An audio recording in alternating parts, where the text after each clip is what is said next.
ऐसे लोग जिन्हें बपतिस्मा भी नहीं बचा सकता है। हाँ, आप शायद हैरान हो जाएंगे इस टाइटल को देखकर या मेरी इस बात को सुनकर कि क्या ऐसे भी लोग हैं जिन्हें बपतिस्मा नहीं बचा सकता है। यस हैं, और आज हम ऐसे ही 4 लोगों के बारे में बात करने वाले हैं। तो प्लीज वीडियो को ध्यान से देखिए, एंड तक देखिए और अपने भाई बहनों के साथ और भी मसीहों के साथ शेयर जरूर करना। चलिए इस वीडियो को शुरू करते हैं।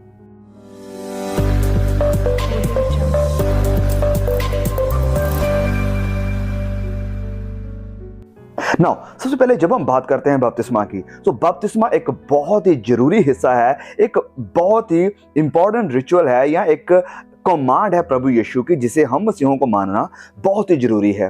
क्योंकि बपतिस्मा सिंबलाइज करता है या एक चिन्ह है, ये दर्शाता है कि हम खुदावंद मसीह यीशु के साथ दफनाए गए हैं, मर गए हैं और फिर उसके साथ उसके लिए अब जी भी उठे हैं। बपतिस्मा के ऊपर हमने एक बहुत ही डिटेल वीडियो बनाया है, अगर आपने नहीं देखा तो प्लीज आप इस वीडियो को जरूर देखना। और जब हम बाइबल में पढ़ते हैं तो ये कमांड प्रभु यीशु मसीह की तरफ से है। जब हम पढ़ते हैं मत्ती अध्याय 28 और उसके वचन 19 को देखते हैं, यहाँ पर प्रभु यीशु खुद कह रहे हैं कि इसलिए तुम जाओ, सब जातियों के लोगों को चेला बनाओ और उन्हें पिता, पुत्र और पवित्र आत्मा के नाम से बपतिस्मा दो। नाउ तो वचन क्लियर है, प्रभु यीशु खुद इस बात की गवाही दे रहे हैं, प्रभु यीशु खुद कह रहे हैं। तो अगर कोई बात प्रभु यीशु के मुंह से निकल रही है तो डेफिनेटली हमें क्यों नहीं उसे मानना चाहिए, क्योंकि प्रभु यीशु खुद कह रहे हैं कि उन्हें चेला बनाओ और पिता, पुत्र, पवित्र आत्मा के नाम से इन्हें बपतिस्मा दो। सो बपतिस्मा बहुत ही जरूरी है, एक बहुत ही होली, पवित्र और जरूरी सैक्रामेंट है हम मसीहों की जिंदगियों में, हम इसका इनकार नहीं कर सकते हैं। लेकिन फिर भी ऐसे लोग हैं जिन्हें बपतिस्मा भी नहीं बचा सकता है। तो कौन है वो लोग? चलिए, सबसे पहले वो लोग जो कि सोचते हैं कि बचपन में उन्होंने बपतिस्मा ले लिया है तो इस कारण अब वो बचाए जाएंगे। बचपन में यानी छोटे होते, जैसे हम जानते हैं कि इन्फेंट्स यानी बच्चों को बपतिस्मा दिया जाता है। कोई कई ऐसी ऑर्गेनाइजेशंस, डिनोमिनेशंस हैं, जैसे रोमन कैथोलिक भी हैं और भी बहुत हैं जो बच्चों को बपतिस्मा देते हैं। और फिर लोग सोचते हैं कि हमने बचपन में या छोटे होते थे जब हम बच्चे ही थे बपतिस्मा लिया है तो इस कारण अब हमारा उद्धार हो चुका है, हमने निजात को पा लिया है। लेकिन नहीं, बपतिस्मा आपको अकेला नहीं बचाता है। प्रभु यीशु ने क्या कहा था? मरकुस 16 और उसके वचन 16 में, मरकुस अध्याय 16 और उसके वचन 16 में लिखा है कि जो विश्वास करे और बपतिस्मा ले उसी का उद्धार होगा। जो विश्वास करेगा और बपतिस्मा लेगा। सो सबसे पहले है विश्वास करना। तो जब एक बच्चा बपतिस्मा ले रहा है, क्या वो बच्चा विश्वास कर सकता है? क्या वो बच्चा कह सकता है कि मैं खुदावंद मसीह यीशु से अपने पूरे कॉन्शियस के साथ, जमीर के साथ प्रभु यीशु मसीह के ऊपर विश्वास करता हूं और अब मैं बपतिस्मा लेता हूं?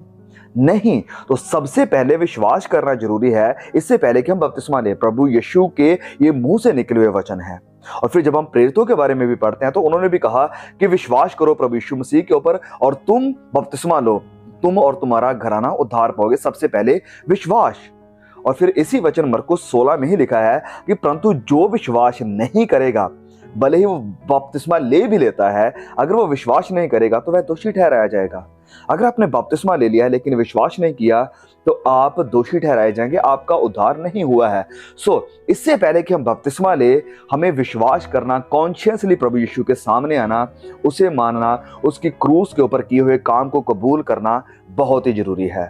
तो अगर आप इस बात के ऊपर फख्र करते हैं कि मैंने बचपन में जब मैं बच्चा था बपतिस्मा ले लिया था, इसलिए अब मैं बचाया गया हूं, मैंने उद्धार को पा लिया है, तो आपको रिपेंट करने की जरूरत है। ओके, आपने बपतिस्मा लिया, अच्छी बात है, कोई प्रॉब्लम नहीं है, लेकिन अब आपको रिपेंट करना है अपने दिमाग के साथ, कॉन्शियस के साथ, अपने ज़मीर के साथ, प्रभु यीशु के सामने कबूल करते हुए अपने सारे गुनाहों को कि हाँ प्रभु, मैंने गुनाह किए हैं, मैंने गलतियां करी हैं, प्लीज़ मुझे क्षमा करो और मैं विश्वास करता हूँ आपके क्रूस के ऊपर ख़त्म किए हुए काम के लिए जो मेरे लिए आपने ख़त्म किया है, मैं सलीब के ऊपर विश्वास करता हूँ। नौ, दूसरी बात, दूसरे वो लोग जो कि गलत रीजन या कारण के कारण जिन्होंने बपतिस्मा लिया है वो भी बचाए नहीं जा सकते हैं। जिन्होंने गलत कारण के कारण बपतिस्मा लिया है, फॉर एग्जाम्पल, मैं किसी के पास जाऊं और कहूं, हे भाई देखो, मैं तुम्हें 1000 रुपया देता हूं, चलो आओ, मैं तुम्हें बपतिस्मा देना चाहता हूं। वो कहेगा कि हाँ, पानी में डुबकी तो लगाना है, क्या प्रॉब्लम है, 1000 रुपया आ रहा है, चलो मैं बपतिस्मा ले लेता हूं। तो क्या ऐसा इंसान उद्धार को पाएगा? क्या ऐसा इंसान प्रभु यीशु के पास है? क्या ऐसे इंसान से प्रभु यीशु कहेंगे कि हाँ, अब ये मेरी संतान बन चुका है? नहीं, क्योंकि वो पैसे के कारण बपतिस्मा ले रहा है। और फिर कई लोगों को लालच दिया जाता है कि ओके, आप बीमार हैं, आपको शैतान परेशान कर रहा है, आपके घर में प्रॉब्लम्स आ रही हैं, तो चलो तुम बपतिस्मा ले लो, सब कुछ ठीक हो जाएगा। तो ये भी क्या है? एक गलत कारण है बपतिस्मा लेने का। क्योंकि आपको शारीरिक चंगाई के लिए या घर से दुष्ट आत्माएं आपको परेशान कर रही हैं, उससे छुटकारे के लिए बपतिस्मा नहीं लेना है। बपतिस्मा वो लेता है जिसके साथ पवित्र वचन ने बात करी है, जिसके हृदय सिद्ध गए हैं, और जो अपने गुनाह से पश्चाताप करता है, प्रभु यीशु को कबूल करता है, प्रभु यीशु के ऊपर विश्वास करता है, और फिर वो कहता है कि हाँ, अब मैं उसकी आज्ञा का पालन करने के लिए तैयार हूं। और सबसे पहले उसकी आज्ञा का पालन मैं ये करूंगा कि जैसे यीशु ने कहा है कि बपतिस्मा दो, तो मैं बपतिस्मा लूंगा। दैट्स वो है इंसान जो कि सही रीजन के साथ बपतिस्मा ले रहा है, अपने गुनाहों से छुटकारे के कारण, प्रभु यीशु की आज्ञा को मानने के लिए कि प्रभु यीशु ने मुझसे कहा है कि मैं बपतिस्मा लूं, तो मैं बपतिस्मा लूंगा। लेकिन किसी लालच में आकर बपतिस्मा लेना, ये किसी को बचा नहीं सकता है। तीसरा, अगर आपने गुनाहों से पश्चाताप नहीं किया है, यस, और यही वो पॉइंट है जो हमने पिछले 2 पॉइंट्स में भी देखा है कि अगर आपने अपने गुनाहों से पश्चाताप नहीं किया है, भले ही आप एक बार छोड़कर 1000 बार बपतिस्मा ले लो, तो आपका कुछ नहीं हो सकता है। क्योंकि उद्धार पाने के लिए सबसे पहला जो स्टेप है वो है पश्चाताप, अपने गुनाहों से टर्न करना, उनसे मुंह फेर लेना, रिपेंट करना, और फिर प्रभु यीशु के ऊपर विश्वास करना। लेकिन अगर आपने पश्चाताप नहीं किया है, तो आप गुनाह में हैं, आपने भले ही कितना भी बपतिस्मा क्यों ना ले लिया हो। जब हम एक इंसान के बारे में पढ़ते हैं प्रेरितों के काम, उसके अध्याय 8 में, वहां पर वचन, जब आप पूरी स्टोरी को पढ़ सकते हैं, वचन 9 से लेकर 24 तक, यहाँ पर बात हो रही है शमौन जादूगर की, या जादूगर शमौन की। तो ये इंसान अद्भुत काम करता था, लेकिन जब वो पौलुस को और बाकी प्रेरितों को देखता है कि वो अद्भुत काम कर रहे हैं, तो वो भी क्या करता है? बपतिस्मा ले लेता है। हाँ, वो फिलिप्पस के पास जाता है, बपतिस्मा ले लेता है, और फिर वो बड़े बड़े चिन्ह चमत्कार सारे कामों को देखता है। लेकिन फिर भी अब तक उसने अपने गुनाहों से अंदर से पश्चाताप नहीं किया था। उसने बस देखकर, अच्छे कामों को देखकर, अद्भुत कामों को देखकर गलत मोटिव के साथ बपतिस्मा ले लिया था, लेकिन उसने पश्चाताप नहीं किया था। जब हम पढ़ते हैं वचन 21 में, तो उसे कहा जाता है, पतरस ने कहा वचन 21 में, इस बात में ना तेरा हिस्सा है ना भाग, क्योंकि तेरा मन परमेश्वर के आगे सीधा नहीं है। क्योंकि तेरा मन अभी तक परमेश्वर के आगे सीधा नहीं है, पतरस बात कर रहा है शमौन के साथ। इसलिए अपनी इस बुराई से मन फिराकर प्रभु से प्रार्थना कर, संभव है तेरे मन का विचार क्षमा किया जाएगा, क्योंकि मैं देखता हूं कि तू पित्त किसी कड़वाहट और अधर्म के बंधन में पड़ा है। इसने बपतिस्मा लिया था, ये कहता था कि मैं विश्वास भी करता हूं, लेकिन अभी तक इसने पश्चाताप नहीं किया था। इसका मन परमेश्वर के सामने सीधा नहीं था। इसके मन में, जैसे पतरस यहां पर कह रहे हैं कि पित्त किसी कड़वाहट और अधर्म के बंधन में जे अभी भी बंधा हुआ था। क्या आप भी अभी भी बंधन में पड़े हैं? क्या अभी तक आपका भी मन परमेश्वर के सामने सीधा नहीं हुआ है? क्या अभी भी आप अपने आप में ही डूबे हुए हैं और अपने सारे गुनाहों को परमेश्वर के सामने नहीं रखा है और उनसे मुंह फेरने के लिए प्रार्थना नहीं करी है? क्या आपने अभी तक कहा है? क्या आपने अब कहा है जब आपने बपतिस्मा लिया कि प्रभु मैं अपने सारे अधर्म से मुंह फेरता हूं, मेरे सारे गुनाहों को क्षमा करो? क्योंकि अगर आपने पश्चाताप नहीं किया है, तो आपका विश्वास का दावा करना और आपका बपतिस्मा लेना किसी काम का नहीं है। क्योंकि पापों से पश्चाताप करना, गुनाहों से मुड़ना ही वो मैसेज है जिसका सबसे पहले प्रभु यीशु ने प्रचार किया था कि पश्चाताप करो क्योंकि परमेश्वर का राज्य निकट है। सबसे पहले पश्चाताप, फिर विश्वास, फिर बपतिस्मा।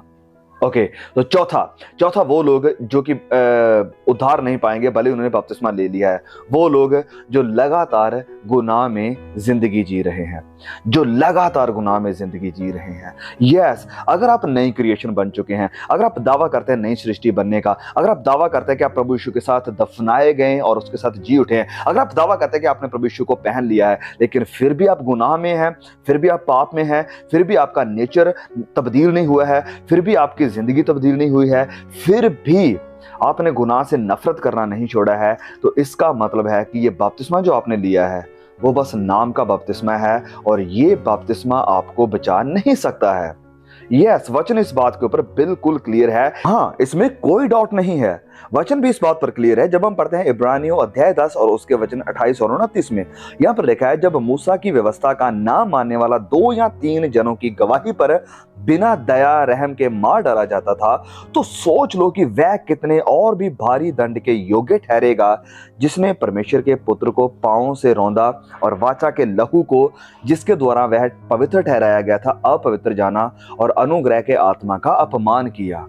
बपतिस्मा लिया, यीशु के ऊपर विश्वास किया, दावा किया कि मैंने पश्चाताप किया है, लेकिन फिर भी लगातार गुनाह में है, लगातार प्रभु यीशु मसीह के लहू को पांवों में रौंद रहा है, और वाचा का ये लहू जिसके द्वारा उसे धर्मी ठहराया गया था, पवित्र ठहराया गया था, उसे अपवित्र कर रहा है, और अनुग्रह का आत्मा जो उसे दिया गया है उसका अपमान कर रहा है, उसकी बेइज्जती कर रहा है, तो उसका बपतिस्मा भी उसे कभी बचा नहीं पाएगा। क्योंकि अगर आप लगातार पश्चाताप, यीशु के ऊपर विश्वास करने और बपतिस्मा लेने के बाद भी गुनाह भरी जिंदगी जी रहे हैं, तो there is no hope for you, no, none, nothing, कोई होप नहीं है आपके लिए। अगर आप प्रभु यीशु के लहू को पांव में रौंद रहे हैं तो यस, ये बात वचन कर रहा है, मैं अपनी तरफ से नहीं बोल रहा हूं। तो सबसे जरूरी बात जो हमें अपने आप से पूछनी चाहिए वो ये है कि पश्चाताप करने, प्रभु यीशु के ऊपर विश्वास करने और बपतिस्मा लेने के बाद क्या मेरा नया रिश्ता शुरू हुआ? किसके साथ? दोनों के साथ, प्रभु यीशु के साथ और गुनाह के साथ। क्या वो गुनाह जिससे मैं प्यार करता था अब मैं उससे नफरत करता हूं? और क्या वो परमेश्वर जिससे मैं नफरत करता, जिसके साथ बैठना नहीं चाहता था, क्या अब मैं उससे प्यार करता हूं? क्या अब उसके साथ बैठना मुझे अच्छा लगता है? क्या अब मैं उसके साथ टाइम स्पेंड करता हूं? क्या मैं उसके साथ प्रार्थना में बैठता हूं? क्या मैं उसके साथ वचनों में बैठता हूं? क्या ये नया रिलेशनशिप गुनाह के साथ और परमेश्वर के साथ आपका नया रिलेशन शुरू हुआ है? क्योंकि अगर नहीं हुआ है तो आप अभी भी गुनाह में हैं, आप अभी भी पाप में हैं, और आप पवित्र लहू को पांव में रौंद रहे हैं। इसी कारण मैं कह रहा हूं कि अगर आप लगातार गुनाह में जिंदगी जी रहे हैं, बपतिस्मा लेने, तौबा करने, पश्चाताप करने, यीशु के विश्वास करने के बाद भी, तो भी आपको पवित्र वचन कहता है कि बपतिस्मा आपको नहीं बचा सकता है। उसके लिए कोई उम्मीद नहीं है। जिसने परमेश्वर के लहू को पांव में रौंदा और वाचा के लहू को अपवित्र ठहराया और पवित्र आत्मा को, जो कि अनुग्रह का आत्मा है, उसका अपमान किया है। सो प्लीज मेरे भाइयों बहनों, अगर ये चारों रीजन हैं आपकी जिंदगी में देख रहे हैं बपतिस्मा को लेकर, तो प्लीज आज ही रिपेंट करें, पश्चाताप करें और प्रभु यीशु के साथ अपना रिश्ता, अपना रिलेशन सही करें, गुनाहों से लगातार तौबा करें, और जो गुनाह आपकी जिंदगी में है उसके साथ लगातार संघर्ष करें और अपनी जिंदगी से उसे बाहर निकालें पवित्र आत्मा की मदद के साथ। तब वचन कहता है कि हम जानेंगे कि आप सच में विश्वास करते हैं, अगर आपकी जिंदगी में आत्मा के फल उत्पन्न होते हुए दिखाई देंगे तो। लेकिन अगर आपकी जिंदगी में ये नए फल उत्पन्न नहीं हो रहे हैं जो कि आत्मा के फल हैं, तो अगर आपकी जिंदगी में ये आत्मा के फल उत्पन्न होते हुए नजर नहीं आ रहे हैं और पुराने फल ही आपकी जिंदगी में है, यानी पुरानी जिंदगी ही आप अभी जी रहे हैं, आपकी जिंदगी में अभी भी वो गुनाह है, अभी भी गालियां हैं, लड़ाई झगड़े हैं, अभी भी शराब पीते हैं, अभी भी लोगों के साथ झगड़ा करते हैं, अभी भी गलत काम करते हैं, अभी भी गलत चीजें देखते हैं, अभी भी वही सब कुछ है जो आप पहले करते थे, तो इसका मतलब है कि अभी तक आपका प्रभु यीशु के साथ रिश्ता नया सही नहीं हुआ है, नए सिरे से आप पैदा नहीं हुए हैं, आप नई सृष्टि नहीं बने हैं, आपकी जिंदगी में पवित्र आत्मा के फल नहीं आए हैं, जिसका सिंपली मतलब यही है कि अभी तक आप विश्वास में नहीं आए हैं, अब तक आप विश्वासी नहीं बने हैं, आप बस एक दावा करने वाले और दिखावा करने वाले ही इंसान हैं। सो प्रभु आपको समझ दे, बुद्धि दे कि अगर आपने इन चारों कारणों के कारण बपतिस्मा लिया है तो आप उनसे रिपेंट करेंगे और प्रभु यीशु के साथ एक नई तरह से, नई वॉक से चलना शुरू करेंगे और नए सिरे से पैदा होकर प्रभु यीशु की मर्जी को पूरा करना शुरू करेंगे। God bless you, see you again.